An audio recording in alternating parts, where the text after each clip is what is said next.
జహ్ను మహర్షిని చూసి గృత్సమదముని ఇలా అన్నాడు. శాంతాకారం భుజగశయనం పద్మనాభం సురేశం. మునీశ్వర, గోమతి నదీ తీరంలో నైమిసారణ్యం అని ఒక అరణ్యం ఉంది. పూర్వం మహామునులంతా కలిసి విష్ణుమూర్తి దగ్గరికి వెళ్ళి మాకు తపస్సులు యజ్ఞయాగాదులు చేసుకోవడానికి యోగ్యమైన ప్రదేశం ఒకటి చూపించమని అడిగితే ఆయన తన చేతిలోని చక్రాన్ని భూమి మీదకు విసిరాడు. అది పడిన చోటే నైమిసారణ్యం. ఈ నైమిసారణ్యం మహాపవిత్రమైంది. మునులంతా అక్కడికి చేరి యజ్ఞాలు యాగాలు తపస్సులు చేసుకుంటూ ఉండేవారు. అక్కడున్న మునులంతా జ్ఞానం, వైరాగ్యం, ఆత్మజ్ఞానం, ఇంద్రియ నిగ్రహం అన్నీ ఉన్నవారే. అయితే ఒకనాడు ఏ కారణ చేతనో గాని వారిలో వారికి నేను గొప్పవాణ్ణి అంటే నేను గొప్పవాణ్ణి అనే వివాదం చెలరేగింది. భృగు మహర్షి నేను తపస్సారని, యోగీశ్వరుణ్ణి, కాబట్టి నన్ను మించినవాడు లేరు అన్నాడు. గౌతముడు నేనందరికంటే పెద్దవాడను, ఒక బ్రహ్మకల్పం పాటు తపస్సు చేసిన వాడను, కాబట్టి నేనే గొప్పవాణ్ణి అన్నాడు. లోమసుడనే ముని నేను మునుడికే గురువు అన్నాడు. గార్గ్యుడు నేను వేదశాస్త్రాలు క్షుణ్ణంగా చదివాను, నేనే గొప్పవాణ్ణి అన్నాడు. మాండవ్యుడు నేను సత్కర్మలనే ఆచరిస్తాను, అవి కూడా సకాలంలోనే చేస్తాను, నేనే గొప్పవాణ్ణి అన్నాడు. పులస్తుడనే ముని లేచి నేను ఆత్మజ్ఞానిని, వేదశాస్త్రాలను ఔపసన పట్టినవాణ్ణి, నాకంటే గొప్పవాడెవడు లేడన్నాడు. సౌనకుడు కూడా ఆత్మజ్ఞానం కలవారిలో నేనే గొప్పవాణ్ణి, నేనే గొప్పవాణ్ణి, నాకంటే ఉత్తములు ఇంకెవరూ లేరు అన్నాడు. ఇలాగా ఆ మునీశ్వరులో తగాదా మొదలైంది. ఒకరినొకరు తిట్టుకున్నారు, కొంతమంది కొట్టుకున్నారు కూడా. నైమిసారణ్యమంతా ఒక పెద్ద రణరంగమైపోయింది. ఎవ్వరూ చెప్పేవారు లేరు, శాంతపరిచేవారు లేరు. ఇలా ఉండగా అక్కడికి నారదుడు వచ్చాడు. వారిని మరికాస్త రెచ్చగొట్టి ఆనందపడుతూ శ్రీనాథుడు నివసించే వైకుంఠపురానికి వెళ్ళి ఆయనకు నమస్కారం చేసి నైమిసారణ్యంలోని మునుల వాగ్వాదాన్ని గురించి చెప్పాడు. ఆయన అంతా విని, నారద, ఆ మునులంతా మహాజ్ఞానులై ఉండి కూడా నా మాయ చేత అలా కలహించుకుంటున్నారు. ఇది కూడా ఒకందుకు మంచిదే. వారి తగును ఉపాయంతో పరిష్కరించాలి. మొదట చిరంజీవైన మార్కండేయుణ్ణి అక్కడికి పంపుతాను. ఆయన బాగా వృద్ధుడు, బుద్ధిమంతుడు కూడా. ఆయన వెనకాల నాకు బాగా ఇష్టుడైన సనకస, సనందన, సనత్కుమార, సనత్సు జాతులను పంపుతాను. నువ్వు కూడా వెళ్ళి అక్కడేం జరుగుతుందో చూడు అని చెప్పి ముందుగా మార్కండేయుణ్ణి నైమిసారణ్యానికి పంపాడు. మార్కండేయుడు నైమిసారణ్యానికి వచ్చాడు. మహామునులంతా కూడా వచ్చిన మార్కండేయుణ్ణి అంతంత మాత్రంగానే మర్యాద చేశారు. మార్కండేయుడు వారితో కొద్ది రోజులున్నాడు. ఇంతలో అక్కడికి 5 సంవత్సరాల వయసున్న సనక, సనందన, సనత్కుమార, సనత్స జాతులు వచ్చారు. వారిని చూసి మార్కండేయ మహాముని స్వాగతమిచ్చి తీసుకువచ్చి పీట మీద కూర్చోబెట్టి కాళ్ళు కడిగి వారి పాదోదకాన్ని శిరస్సు మీద చల్లుకున్నాడు. ఇలాగా వారికి అతిథి మర్యాదలు చేస్తున్న మార్కండేయ మునుడు చూసి అక్కడ మునులంతా చాలా ఆశ్చర్యపడి, మార్కండేయ మహాముని, నీవు చూస్తే వయసులో వృద్ధుడివి, ఉత్తముడు, నీ ఆయుర్దాయము 7 బ్రహ్మకల్పములు. ఈ బ్రహ్మకల్పములు అంటే కృతయుగము, త్రేతాయుగము, ద్వాపరయుగము, కలియుగము. ఈ 4 కలిపి మహాయుగము అంటారు. ఇలాంటి మహాయుగాలు 1000 గడిస్తే బ్రహ్మగారికి ఒక పగలు, అదే ఇంకొక 1000 మహాయుగాలు గడిస్తే రాత్రవుతుంది.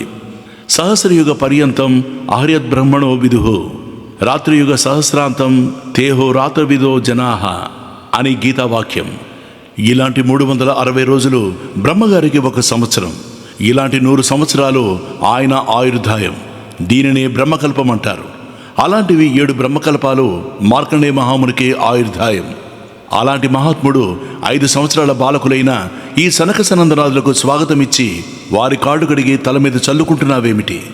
పెద్దవారు పిల్లల కాళ్ళు కడిగి నీళ్లు తల మీద చల్లుకుని నమస్కరించవచ్చునా అని మునీశ్వరుడు అడగ్గా మార్కండేయ ముని, మహర్షులారా, చిల్లుపడిన కొండలోని నీళ్లు కారిపోతున్నట్లు రోజురోజుకి మన ఆయుర్దాయం తరిగిపోతున్నది.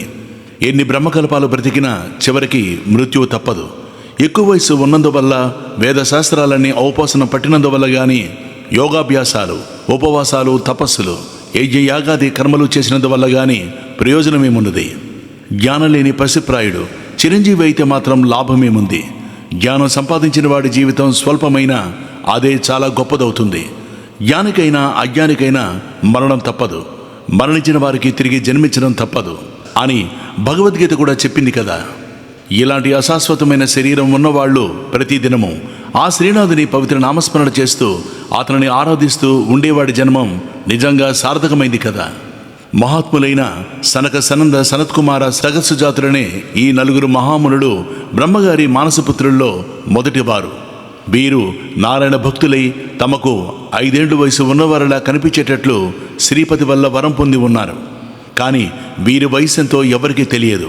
కావున వీరు మహానుభావులు. సాధారణంగా విష్ణుదేవునందు మహాభక్తి కలవారని మహాత్ములని మనం పొగుడుతాం. కానీ విష్ణుదేవుని మనసులో స్థానం సంపాదించుకున్న వారిని ఇంకెంత గొప్పవారని చెప్పాలి. కాళిదాసు కుమార సంభవంలో యశచేతేసి వర్తేత సతావర్కృతితనాం వరహ కింపునర్ బ్రహ్మయోనేర్య తవ చేతిసి వర్తతే అని చెప్పాడు. ఈ సనక సనందనాథులు అటువంటి మహాత్ములలో మహాత్ములు. వీరు నిత్యం శ్రీ రమాకాంతుని స్మరిస్తూ వారి సేవలో కాలం గడిపేస్తున్నారు. సంసార లంపటాలలో చిక్కుకుంటే శ్రీపతి సేవకు అంతరాయం కలుగుతుందని వీరు నిత్య బ్రహ్మచారులుగా బాలురుగా ఉండిపోయారు. ఇటువంటి మహాత్ములు ఎంత బాలురైనా వృద్ధులే. కాబట్టి నాకంటే వీరు చాలా గొప్పవారు. అందుకే నేను వీరి పాదసేవ చేశాను. ఎవరు జ్ఞానవంతులో వారు వృద్ధులు కానీ ఏళ్లు పైబడినంత మాత్రాన వారు వృద్ధులు పూజ్యులు కారు అని మార్కండేయ మహర్షి చెప్పగా విని నైమిసారణ్యంలోని మహామునులంతా నేను గొప్పవాణ్ణంటే నేను గొప్పవాణ్ణని తరుగులాడుకున్నందుకు చాలా సిగ్గుపడ్డారు.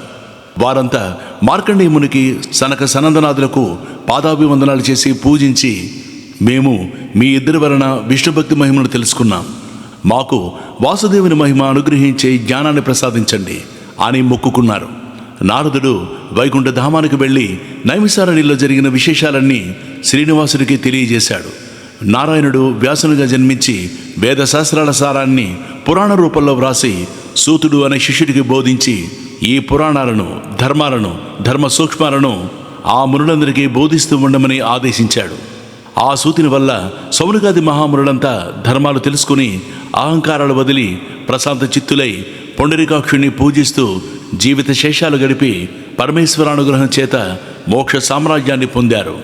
కాబట్టి మనుషులంతా వ్యర్థంగా కాలక్షేపం చెయ్యక మాఘమాస వ్రతం ఆచరించి భగవన్నామం జపిస్తూ కలో సంస్మరణాముక్తి అనే సూక్తిని మరిచిపోకుండా తమ జీవితాలను సార్థకం చేసుకోవాలి అని జహ్ను మహర్షికి గృత్సమతముని వివరించాడు.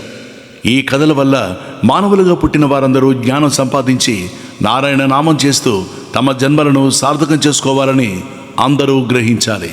జాలపాలం కషత్కంఠమాలం శరచంద్రబాలం మహాదైత్యకాలం నభో నీలకాయం దురావారమాయం సుపద్మా సహాయం భజేహం సదాంబోధివాసం గలత్పుష్పహాసం జగత్సన్నివాసం శతాదిత్యభాసం గదాచక్రశస్త్రం లసత్పీతవస్త్రం హసచారువక్త్రం భజేహం రమాకంఠహారం శృతివ్రాతసారం జలాంతర్విహారం ధరాభారహారం చిదానందరూపం మనోజ్ఞస్వరూపం ధృతానేకరూపం భజేహం